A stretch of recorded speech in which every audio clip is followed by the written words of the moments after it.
Hello everyone, welcome to the Expressions Craft YouTube channel. This is Madhurima here, and for this month's theme we have to create rust in our projects. So here I am with my inspiration where I have tried to recycle an old sweet box I had with me since last Diwali. I use this box to store my resin castings. It is very handy to keep these embellishments here, so I thought why not dress it up a little bit.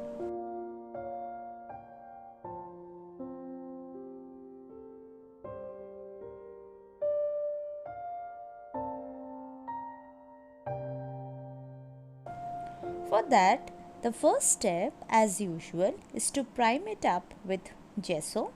Here I have chosen the black gesso. Now I should have roughened the surface of the box with sandpaper as the surface is too glossy.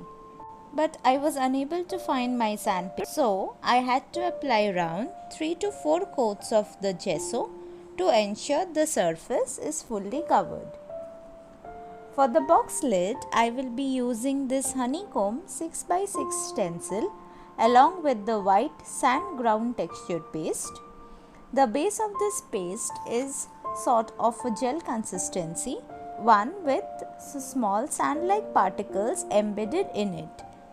This will give lovely textures and is a good starting point for any kind of assemblage projects. Now I am randomly smearing the paste over the surface with a palette knife.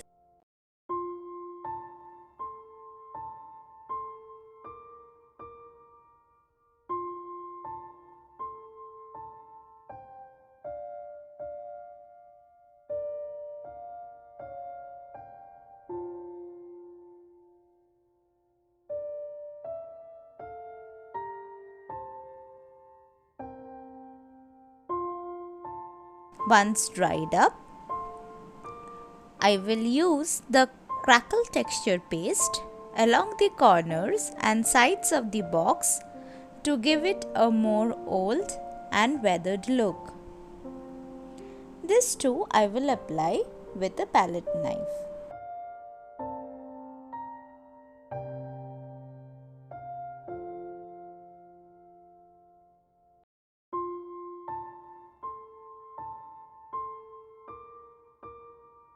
I couldn't resist myself from using this beautiful floral stencil from EC in the name Apple Blossom Branch on this project, even though it is going to be a mud grungy looking one. So I have used it on the back of the box, which will add lovely character to the box without compromising functionality. For this, I will use the Ice and Snow ground texture paste, another one of my favorites. There was a time when I used to reach out for this texture paste for all of my projects. It has a beautiful thick consistency and absorbs paints so much. The use of this paste is endless. I have used it for embossing powders so many times and I really love the effect it gave with the EPs. You can check my video on the EC channel on how to use embossing powders if you are interested how the Ice and Snow textured paste looks along with the embossing powder. Now with the number stencil and the white opaque matte textured paste, I will be applying it over the honeycomb pattern.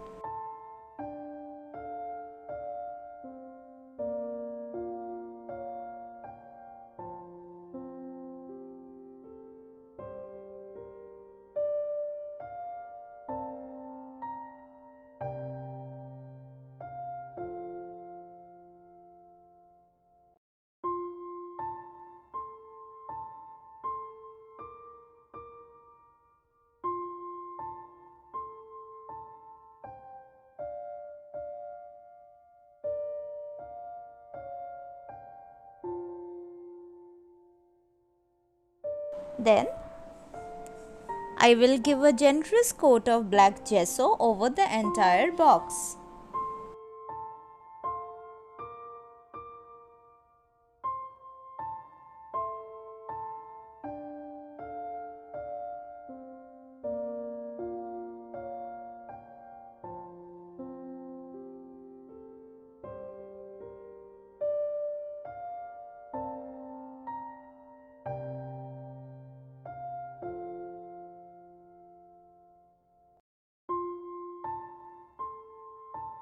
these are the easy chipboards I will be using.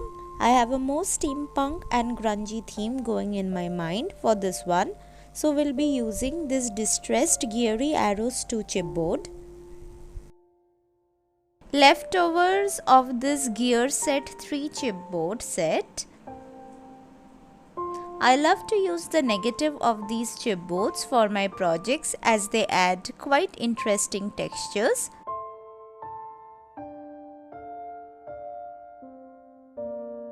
A few from the grape wine set.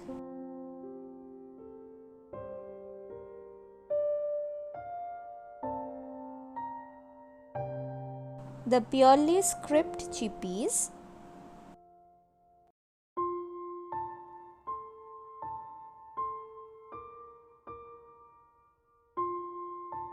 This geary bulb chipboard set, and again leftovers of some other chipboards. Using the dimensional heavy gel, I will adhere everything on the lid. I will go with a horizontal composition on this box.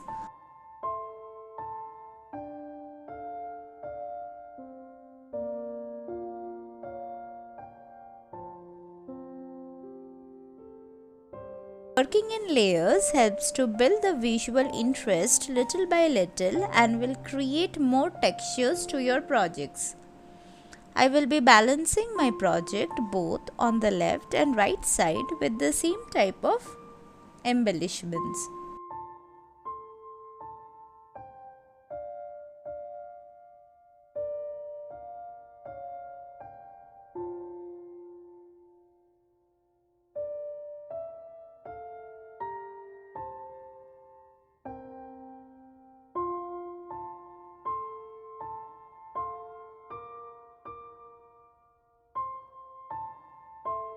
Once I stick everything together with the dimensional gel, I will cover it in black gesso and will then go for the next layers.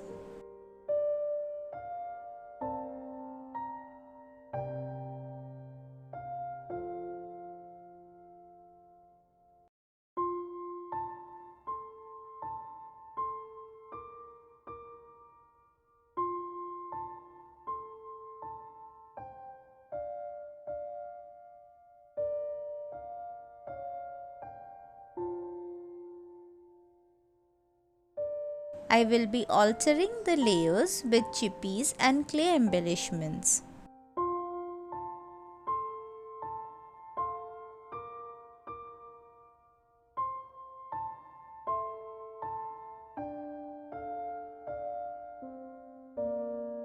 I will leave you on with some music so that you can enjoy how I have created the entire composition layer by layer.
Once I am happy with the composition, now we'll add glass nuggets and Decostones to fill in the gaps.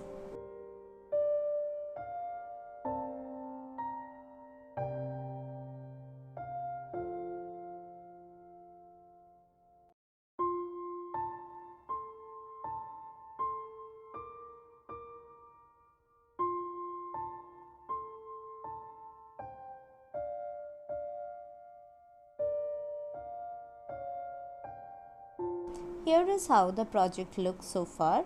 I really love how you can have a glimpse of the snippets of all the elements we have placed and nothing is too overpowering.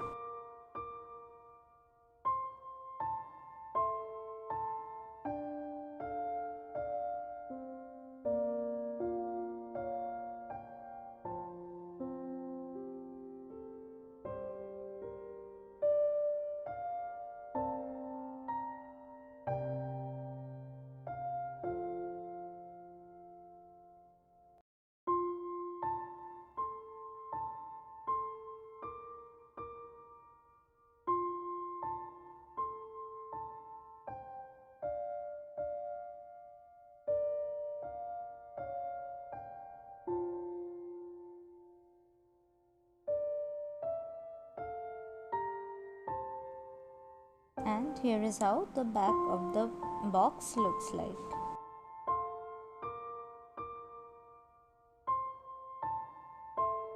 For the first coat of color, I will be using the chalk paints. Firstly, I am going in with the military brown chalk paint. Since we have to mimic the rust effect, so I will start with the brown shades, then we'll add the red ones followed by the golden shades.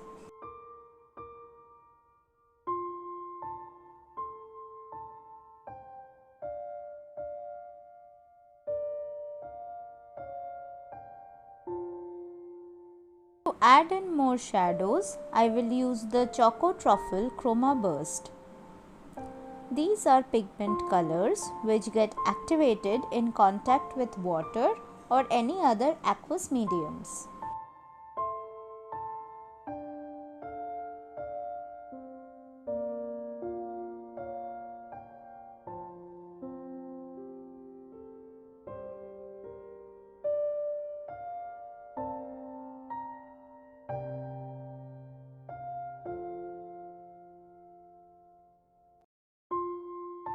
Now, for the red shades, I will use the red cherry wood chalk paint. Just dabbing the paint here and there so that I can get a natural rust effect.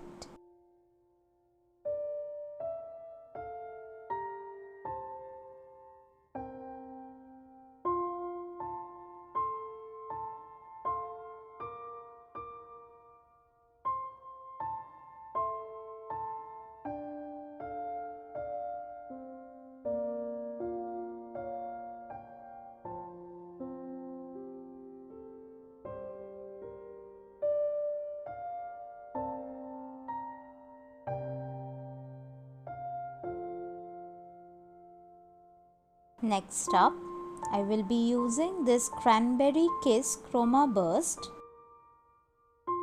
which is a beautiful red color.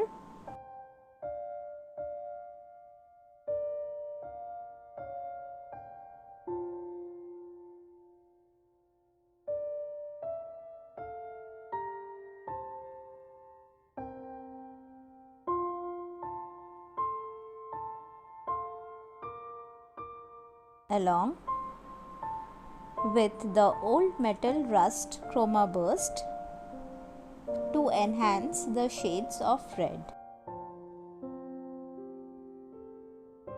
This old metal rust Chroma burst have specks of orange, gold and yellow colors in it. It is a great color to use if you are going for a grungy project.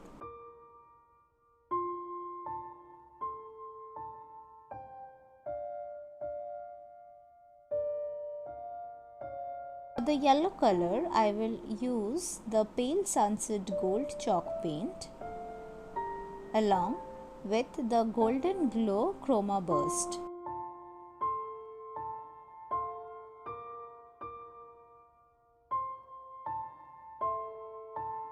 Very delicately with a very old brush, I will add the yellow and the golden shades just in some corners.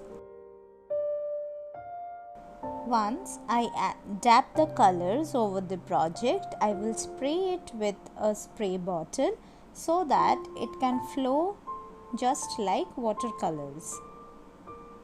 This will give us a more blended look in our project.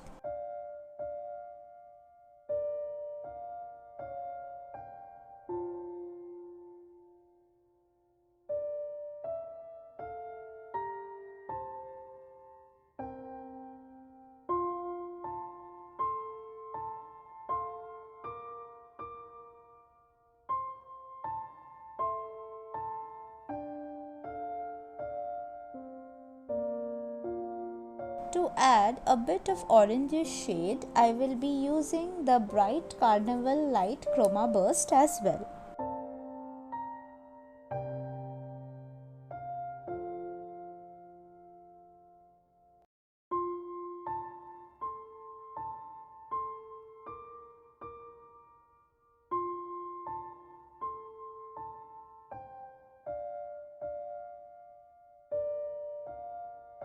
Now I will go in with the black gesso and add the negative space that I have lost, and also add the black gesso as a highlight to the high points of the project here and there.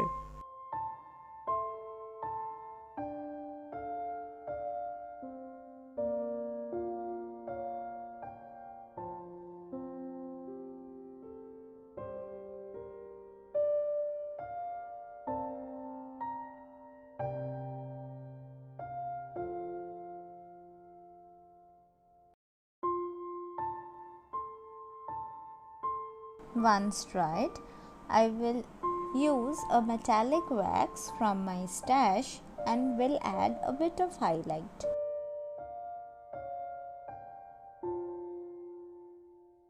For the main focal point, I will be using the medium clock from the Roman clock set chipboard and will cover it in black gesso along with a clay embellishment. To add bling to the focal element, I will be using Gilding flakes in the variant gold and copper. To adhere the flakes, I will be using the Imix Gilding glue.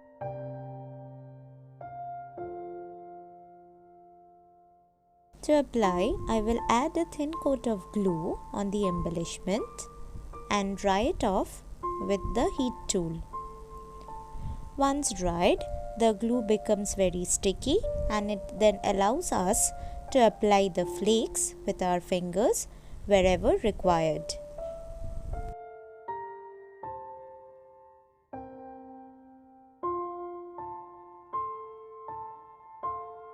Here I am mixing both the flakes, that is the copper and gold, to give a nice blended look.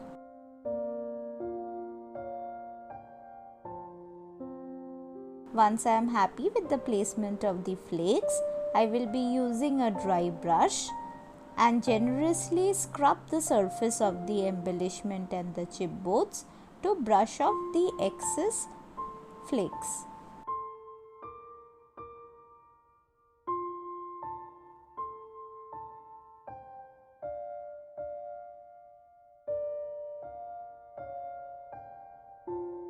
I really love how these pieces are looking so regal and gorgeous.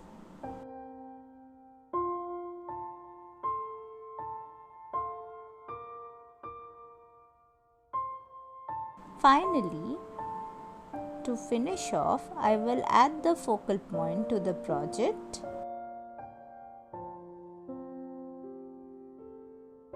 And here is the final close-up of the project we have created.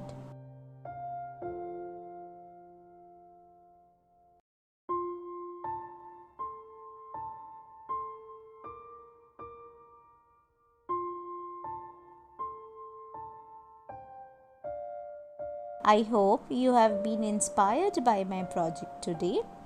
Subscribe to the EC YouTube channel for more such tutorial from our other lovely DTs as well. Follow us on social media and tag us if you create something similar. See you all soon with yet another tutorial. Till then, bye bye and happy crafting.